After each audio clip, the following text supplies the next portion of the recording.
Hello viewers, আসসালামু আলাইকুম। J kitchen BD YouTube চ্যানেলের পক্ষ থেকে আপনাদের সবাইকে স্বাগত। আজকে আমি তৈরি করে দেখাবো খুবই স্পেশাল এবং ক্রিমি একটা দুধ সেমাইয়ের রেসিপি। যারা রান্না জানেন তারা হয়তো ভাবছেন এটা আবার দেখানোর কি আছে, কিন্তু যারা একেবারে নতুন রাঁধুনি তাদেরও কিন্তু এই ছোট্ট রান্নায় একটা শেখার বিষয় আছে। আশা করি যারা নতুন রাঁধুনি তাদের আমার এই ছোট্ট রান্নাটা কাজে লাগবে। তাহলে চলুন রেসিপিটা দেখে নেওয়া যাক।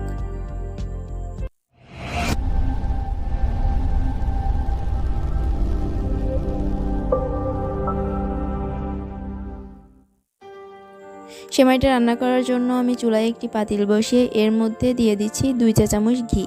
এখানে আমি ঘি ব্যবহার করেছি, আপনারা চাইলে তেল ব্যবহার করতে পারেন, তবে আমার কাছে মনে হয় ঘি ব্যবহার করলে ফ্লেভারটা ভালো আসে। এখন আমি এর মধ্যে দিয়ে দিচ্ছি কয়েকটা কিশমিশ, কয়েকটা কাজু বাদাম কুচি, কয়েকটা পেস্তা বাদাম কুচি। এবার আমি এগুলো ভালোভাবে ভেজে নেব। আর আপনাদের হাতের কাছে যদি কাজু বাদাম এবং পেস্তা বাদাম না থাকে তাহলে যে কোনো বাদাম দিতে পারেন। বাদামগুলো ভাজা হয়ে গেলে এর মধ্যে আমি দিয়ে দেব আধা কাপ সেমাই। আর সেমাইটা আমি আগে থেকে গুঁড়ো করে রেখেছিলাম। এবার আমি সেমাইটা একটু ভেজে নেব। এখানে সেমাইটা লো আঁচে ধৈর্য ধরে ভেজে নিতে হবে।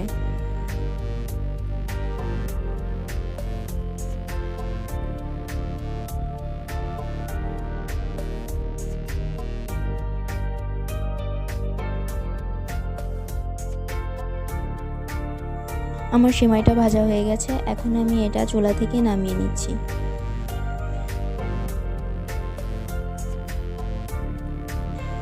এ পর্যায়ে আমি আবারও চুলায় একটি হাঁড়ি বসিয়ে এর মধ্যে দিয়ে দিচ্ছি আগে থেকে জ্বালিয়ে রাখা 1 লিটার দুধ। এখন আমি এর মধ্যে দিয়ে দিচ্ছি 3টি এলাচ এবং সেমাইটা দেওয়ার পর এটা ভালোভাবে নেড়ে চেড়ে নেব।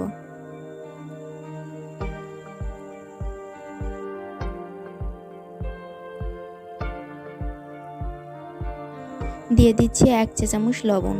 মিষ্টিতে অনেকেই লবণ পছন্দ করে না, সেক্ষেত্রে না দিলেও কিছু হবে না, কিন্তু আমি এখানে লবণটা ব্যবহার করছি। দিয়ে দিচ্ছি আধা কাপ গুঁড়া দুধ। গুঁড়া দুধ দেওয়ার পর এটা আমি ভালোভাবে নেড়েচেড়ে মিশিয়ে নেব। আর এই সেমাইটা বেশি ঘন করা যাবে না, একটু পাতলা করতে হবে। দিচ্ছি হাফ কাপ কনডেন্স মিল্ক।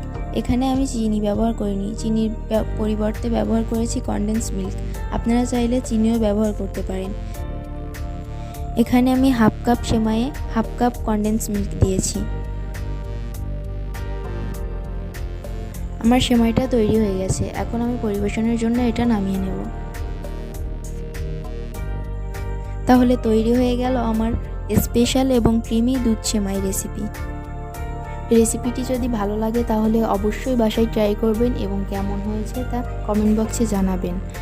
আজকের মতো এখানেই শেষ করছি, ফিরে আসবো নতুন কোনো রেসিপি নিয়ে। ততক্ষণ পর্যন্ত সবাই সুস্থ থাকবেন, ভালো থাকবেন এবং আমার চ্যানেলটি সাবস্ক্রাইব করে পাশে থাকবেন। আল্লাহ হাফেজ।